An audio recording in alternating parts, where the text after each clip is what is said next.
बैठ जाए सभी साथी।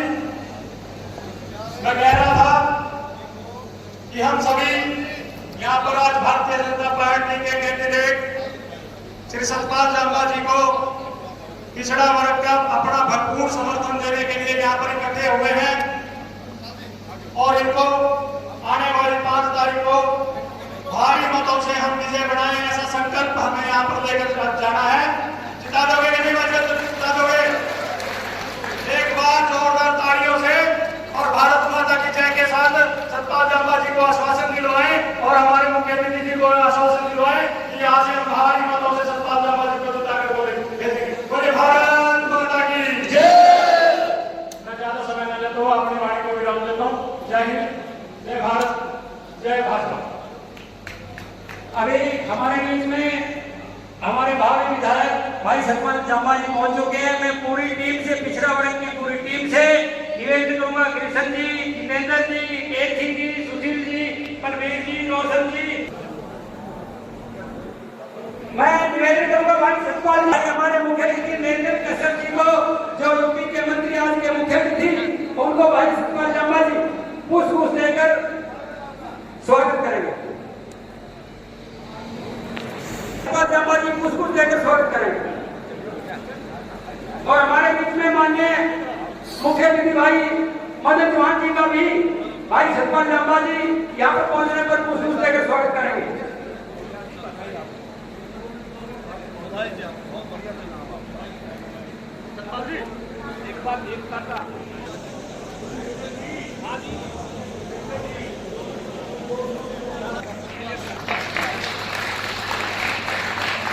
जोरदार तालियां भाई। भारत माता की, भारत माता की वंदे वंदे। सतपाल जांबा, सतपाल जांबा की जय। भाई बाउंड्री में इस बार की ग्रांट हो रहा है पिछले 30 साल पर, और जय भारत तो जाएगी नहीं तक। भारत माता की जय। जब हम भारत माता की जय करते हैं ना, विदेशी लोग भी आ जाते हैं, उनको पता है कि भारत माता की जय कौन बोल रहे हैं। तो निधि मोहन जी गलत तो नहीं कह रहा हूं? इस पिछड़ा वर्ग कुंडली के सम्मेलन में हमारे मुख्य अतिथि उत्तर प्रदेश के बहुत ही प्रभावशाली मंत्री, और उत्तर प्रदेश देश का बहुत बड़ा राज्य है, ऐसे हमारे वहां के ओबीसी मोर्चा के प्रदेश के अध्यक्ष, और जिन्होंने पार्टी का सिंबल जिनके हाथ में नड्डा जी ने दिया है, मुख्यमंत्री जी ने दिया है, मोदी जी ने दिया है, ऐसे आदरणीय सतपाल जांबा जी हमारे इस कार्यक्रम के आयोजक देवेंद्र पांचाल जी प्रदेश के महामंत्री, प्रवीण प्रजापति जी हमारे माननीय जिलाध्यक्ष, अरुण साहब जी विधानसभा के प्रभारी, ईसम सिंह जी, सुभाष अजवाना जी हमारे जिला के पूर्व के अध्यक्ष, भाई रोशन सैनी जी, कृष्ण पिल्ले जी, सतीश बंदराना जी, बालचंद्र कश्यप जी, भूषण करोड़ जी, सुरेंद्र जागड़ा जी, करोड़, ईश्वर बेगमपुर जी, सुमन करोड़ जी, सुनील बैरागी जी, सुशील सैनी जी, रामचंद्र रसीला जी, Krishna Prajapati Bhada ji, Pawan Saini, Balveer Saini, Jitendra Sain, KR Sain, Santan Kashyap, Ishwar chairman ji block समिति, रोशन सैनी जी प्रधान, गुरुनाथ लाल जी, स्रोत प्रजापति जी, और जिन्होंने भी 2 दिन पहले हमें समर्थन देने का काम किया, जो आजाद उम्मीदवार के तौर पर यहाँ चुनाव लड़ रहे थे, ऐसे आदरणीय प्रमोद जी चूड़ माजरा के रहने वाले हैं। मैं इस मंच पे इनका बहुत बहुत स्वागत और बहुत बहुत अभिनंदन करता हूँ।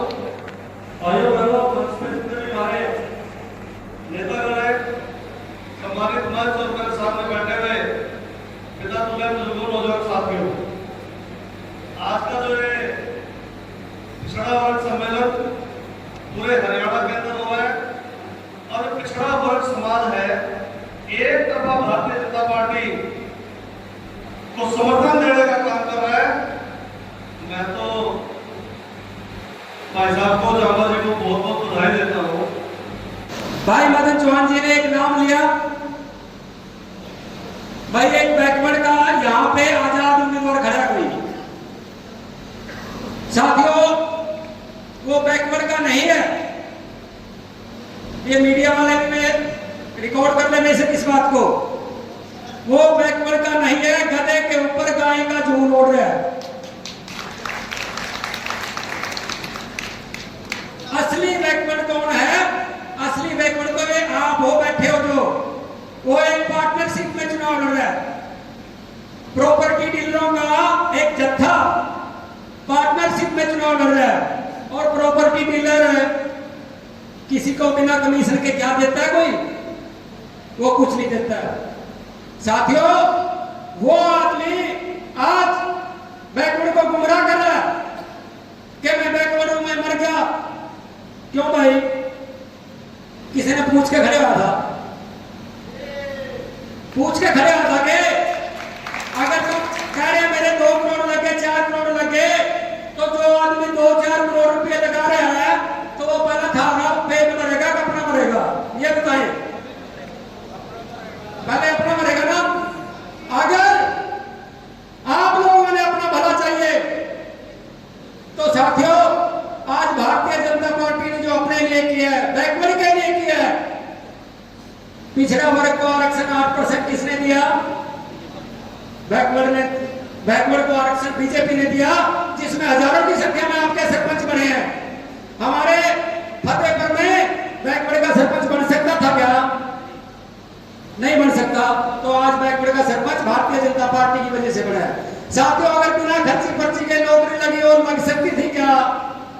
गांव पाई में 11 बच्चे लगे साथियों, बिना भेदभाव के, बिना पैसे के लग सकते थे क्या?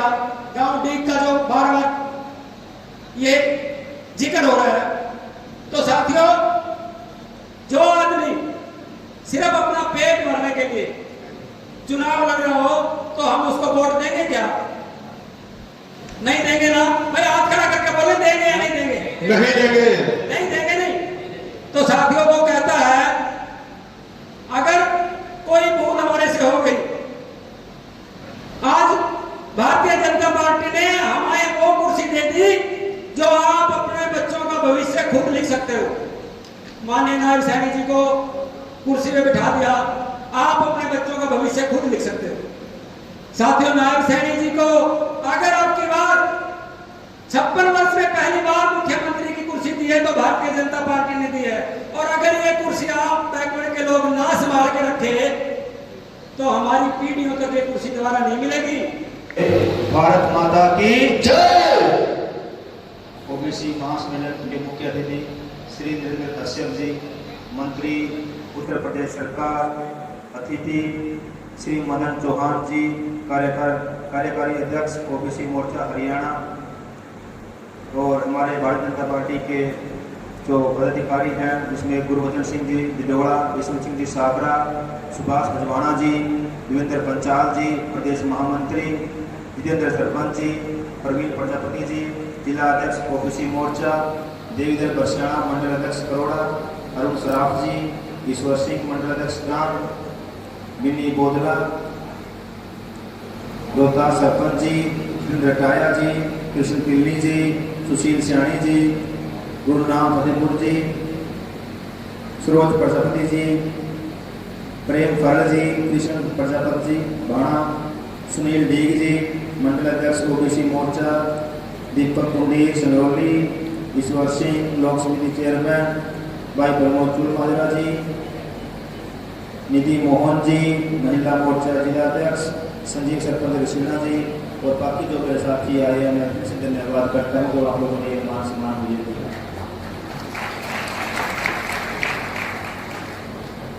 बात करेंगे ओबीसी। आपको पता है कि ओबीसी का उम्मीदवार आजाद उम्मीदवार मैदान में है।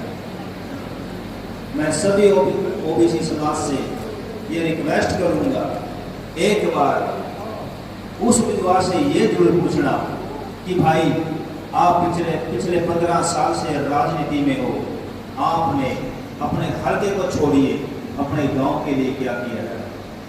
अगर आप उसका विजन पूछोगे तो जरूर आपको ये रिजल्ट सामने आएगा कि वो सिर्फ और सिर्फ राजनीति करने आया है, समाज सेवा और लोक सेवा करने नहीं आया। क्योंकि समाज सेवा के लिए कोई धन की जरूरत नहीं होती, उसके लिए आपका मन और तन सिर्फ ये चाहिए भाई। और हमने जात पात बिरादरी से ऊपर उठकर सबसे प्रथम अपने देश को देखना है कि हमारा देश, हमारा राष्ट्र कैसे आगे बढ़ेगा। अगर हम ये जात पात बिरादरी से ऊपर उठ गए, समझो हमारा देश विकसित हो गया। क्योंकि पिछले 15 से 20 दिन में हम चुनाव प्रचार में लगे हुए हैं। हर मंच पे कोई ना कोई आगे बोलता है, मेरा बेटा लगा है, मेरा भाई लगा है, मेरे बच्चे लगे हुए हैं, मैं खुद लगा हूँ, और बिना खर्ची पर्ची के लग रहे हैं। तो आप क्या चाहते हो? हमें यही तो चाहिए, ऐसा शासन जिसमें बच्चों को उनका अधिकार मिले, बच्चे पढ़े लिखे और उनको नौकरियां मिले। और आपको तो प्राउड होना चाहिए कि हरियाणा में 83% गांव में 24 घंटे लाइट है। तो भाई जिस सरकार ने ऐसी व्यवस्था बनाई है, हम उसको कैसे बदल सकते हैं? इसका मतलब अगर बदलने की सोच ली तो मतलब हमारी सोच छोटी है। और भारतीय जनता पार्टी ने हमेशा देश का मान सम्मान बढ़ाया है। मैं दुनिया में जाता रहता हूँ, घूमता रहता हूँ, जब देखता हूँ कि मेरे देश का मान सम्मान नरेंद्र मोदी जी की वजह से इतना बढ़ा हुआ है, तो भाई क्यों ना मैं प्यार करूँ अपनी पार्टी से, क्यों ना मैं अपनी पार्टी के लिए काम करूँ? तो आप भी कीजिए, क्योंकि देश से बढ़कर कुछ नहीं होता। देश है तो हम हैं। और ऐसी पार्टी जिसकी वजह से गरीबों के अधिकार गरीबों को मिले हैं, सिस्टम में ट्रांसपेरेंसी आई है। अगर इतनी सिस्टम में इतना सुधार आया हुआ है, तो आप चाहोगे कि वो सुधार बिगड़े, दोबारा से वही व्यवस्था खराब हो जाए?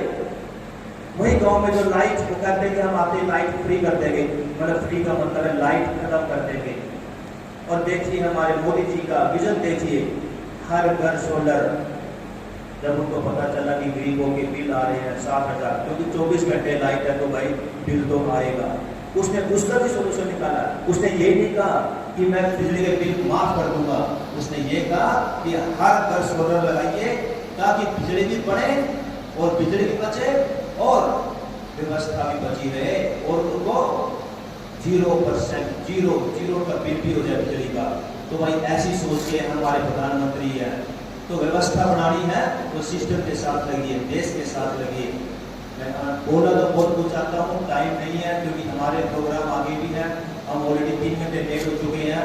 मैं आप लोगों से एक समझना चाहूँगा कि आप लोगों ने इतना इंतजार किया, और अंत में एक ही आपसे रिक्वेस्ट करूँगा कि अब की बार जब भी आप वोट डालने जाओ 5 तारीख को, अपने घर में छोटे बच्चे को अपने सामने जरूर बिठाना, उसकी आंखों में आंखें डालना, दिल पे हाथ रखना, और एक बार जरूर सोचना कि आज जो मैं ये वोट डालने जा रहा हूँ, इस वोट से मेरे बच्चे का भविष्य बढ़ेगा या बिगड़ेगा। अगर आपने इतना सोच लिया तो भाई यहाँ से कमल खिलेगा।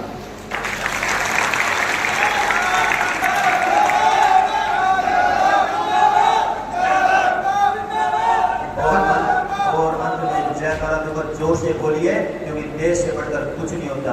बोलिए भारत माता की जय। धन्यवाद। और सम्मान के बाद मेरे साथ उद्घोष करेंगे, भारत माता की जय। दोनों हाथ उठा के एकता की मूर्ति का परिचय दें। भारत माता की जय, भारत माता की जय, भारत माता की जय। वंदे मातरम, वंदे मातरम। बोल रही विधानसभा के इस ओबीसी सम्मेलन में मंच पर विराजमान भारतीय जनता पार्टी ओबीसी मोर्चे के पूर्व प्रदेश अध्यक्ष और यमुनानगर से मेयर रहे श्री मदन चौहान जी, उत्तर प्रदेश से मेरे बहुत पुराने मित्र, हम लंबे समय उत्तर प्रदेश की विधान परिषद में 7 साल विधायक रहे, जो इस विधानसभा के प्रवासी भी हैं, श्री भरत त्रिपाठी जी, और आप सबका आशीर्वाद, आप सबका समर्थन प्राप्त करने के लिए जिन्हें भारतीय जनता पार्टी ने इस विधानसभा से अपना उम्मीदवार बनाकर आपके बीच भेजा है, हमारे बहुत ही यशस्वी तेजस्वी पोंड्री से हमारे प्रत्याशी श्री सतपाल जांबा जी, भाई देवेंद्र पांचाल जी, पवीश प्रजापति जी, आदरणीय अरुण जी जो हमारे प्रभारी हैं, शंभू शिव जी, श्री सुभाष जी, रोशन जी सैनी, कृष्ण पिपली जी, सतीश जी, भूषण जी, सुरेंद्र जांगड़ा जी, ईश्वर जी, सरोज जी, सुनील जी, सरोज प्रजापति जी, निधि जी, सुशील सैनी जी, कृष्ण प्रजापति जी, पवन सैनी जी, इनका राम जी, कहर सैन जी, ईश्वर चेयरमैन साहब, रोशन सैनी जी, और जिन्होंने श्री सतपाल जी को जिताने के लिए अपनी दावेदारी छोड़ी है, श्रीमान प्रमोद जी, आपका बहुत अभिनंदन और स्वागत है भारतीय जनता पार्टी के मंच पर। और मंच पर विराजमान सभी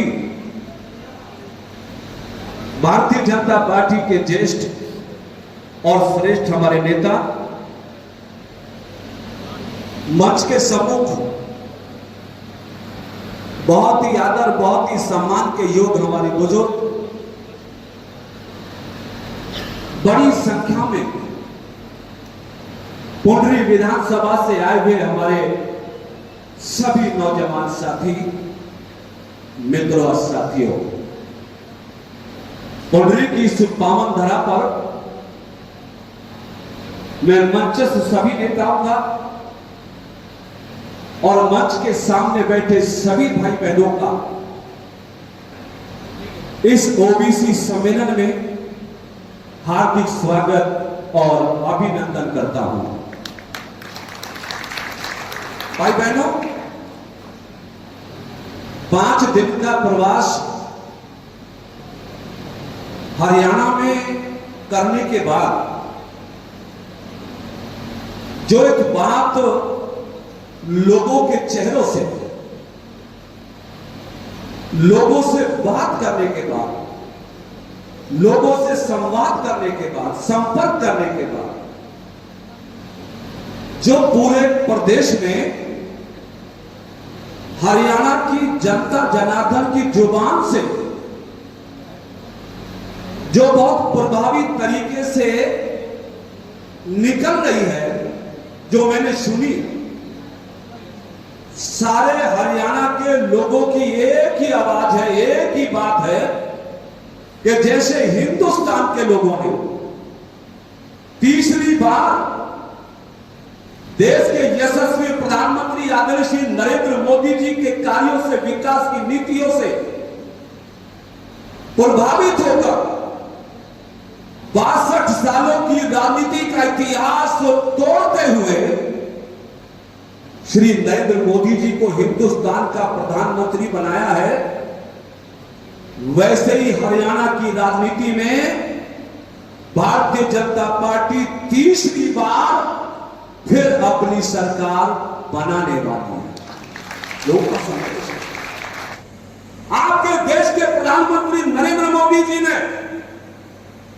सैनिक विद्यालयों में, केंद्रीय विद्यालयों में ओबीसी समाज को 27% आरक्षण देकर हमारे बच्चों की पढ़ाई के रास्तों को खोलने का काम हिंदुस्तान भर में कर दिया। अब हमारे गरीब बच्चे भी सरकार के अच्छे अच्छे स्कूलों में पढ़ेंगे। इसके कुछ हमारे भोले भाले लोग 2024 में आपके बहकावे में आ गए थे। आपके झूठ पे कुछ लोगों ने भरोसा कर लिया कि आपने पहले बोल दिया प्रधानमंत्री जी संविधान बदलना चाहते हैं। प्रधानमंत्री जी आरक्षण समाप्त करना चाहते। भाई बहनों, आपसे पूछना चाहता हूं कि जिस प्रधानमंत्री जी ने पहली बार मेंबर पार्लियामेंट बनने के बाद संसद में प्रवेश करते हैं, हिंदुस्तान के पहले प्रधानमंत्री जो एमपी बनने के बाद पार्लियामेंट की चौखट पे अपना सर झुका के पार्लियामेंट को प्रणाम करते। मेरे भाइयों, क्या ऐसा नेता कभी संविधान का अपमान करेगा? ऐसे प्रधानमंत्री जो अपने सर पे संविधान की किताब को रखे, उसका सम्मान करते, उस प्रधानमंत्री जी पर राहुल गांधी जी ने आरोप लगाया। भाइयों, सच्चाई आपके सामने आ गई कि आरक्षण को बदलने का काम, आरक्षण को मिटाने का काम और पिछले समाज के भाइयों को हमेशा कमजोर करने का काम कांग्रेस पार्टी के लोगों ने किया है। अब हमारे सामने कांग्रेस से बदला लेने का समय है। और भाई सच बता रहा हूं कि जैसे प्रधानमंत्री जी ने हिंदुस्तान में पिछले समाज के लोगों को अधिकार देने में बढ़ चढ़ के काम किया, वैसे ही हमारे हरियाणा के मुख्यमंत्री श्री नायब सैनी जी ने भी 50 साल में नया इतिहास लिखने का काम किया। 50 दिन में आपके मुख्यमंत्री ने 50 दिन में हरियाणा प्रदेश हिंदुस्तान का पहला ऐसा प्रदेश है जिसमें आपके मुख्यमंत्री जी ने किसानों की आय को बढ़ाने के लिए 24 फसलों पर एमएसपी का दाम लागू करने का काम आपके मुख्यमंत्री ने। 24 फसलों पर एमएसपी हरियाणा में आपके मुख्यमंत्री जी ने दिया।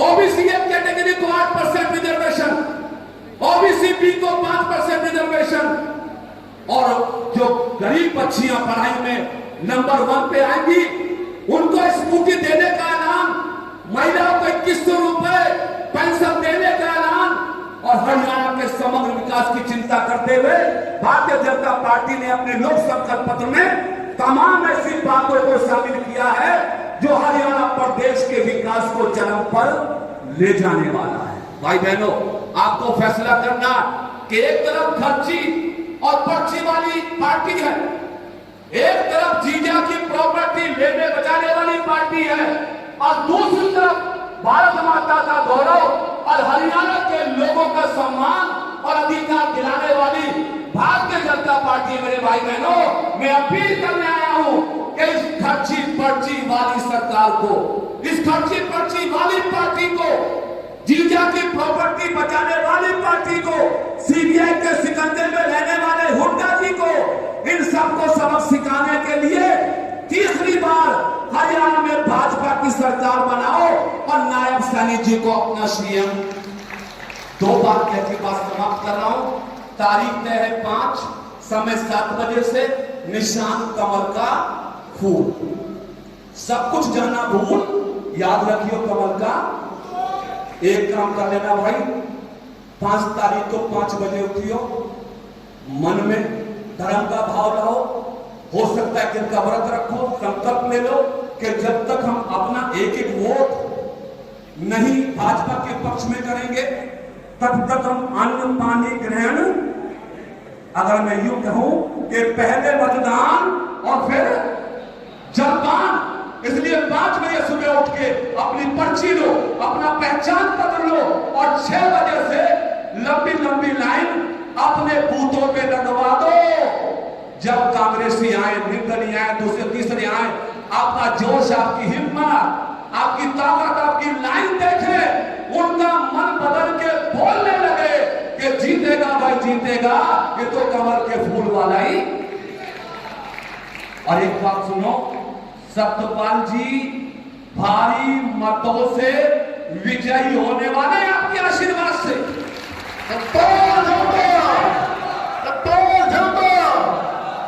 हरियाणा प्रदेश में जब 90 सीटों का परिणाम 8 तारीख को आएगा तो सबसे पहले सत्यपाल आपका एमएलए बन जाएगा। भाइयों, आशीर्वाद दे दो, समर्थन दे दो। तो जो बाहर गए हो उनको बुलाओ, एसएमएस करो, चिट्ठी डालो, और 90%, 95% भाजपा के पक्ष में मतदान करके भाई सतपाल जी को जिताओ और नायब सैनी साहब को अपने प्रदेश का सीएम बनाओ। इन्हीं शब्दों के साथ मैं अपनी वाणी को विराम देता हूं। आप सबका बहुत बहुत धन्यवाद, बहुत बहुत आभार।